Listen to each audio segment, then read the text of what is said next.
உத்தரப்பிரதேச மாநிலம் காசியாபாத்தில் கன்வர் யாத்திரையில் பங்கேற்ற யாத்ரீகர்களுக்கு பழச்சாற்றில் சிறுநீர் கலந்து விற்பனை செய்ததாக புகார் எழுந்துள்ளது.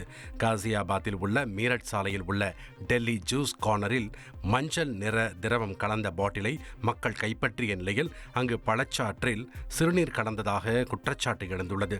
உடனடியாக சம்பவ இடத்திற்கு வந்த போலீசார் மற்றும் உணவு பாதுகாப்புத் துறையினர் கடையை மூடி மாதிரிகளை ஆய்வுக்கு உட்படுத்தினர். மேலும் அந்த ஜூஸ் கார்னரில் பணிபுரிந்த 2 தொழிலாளர்களை போலீசார் கைது செய்தனர். கர்நாடக மாநிலம் சித்ரதுர்கா நகரில் 9 வயது சிறுமி மீது தெருநாய்கள் தாக்குதல் நடத்தியுள்ள சம்பவம் அதிர்ச்சியை ஏற்படுத்தியுள்ளது.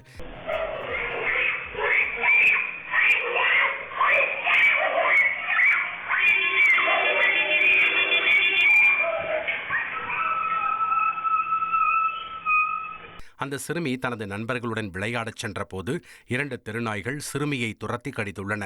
இந்த காட்சிகள் சிசிடிவி கேமராவில் பதிவாகியுள்ள நிலையில் அந்த பகுதியில் தெருநாய்களின் தொல்லை அதிகமாக உள்ளதால் அவற்றை உடனடியாக பிடிக்க பொதுமக்கள் கோரிக்கை விடுத்துள்ளனர்.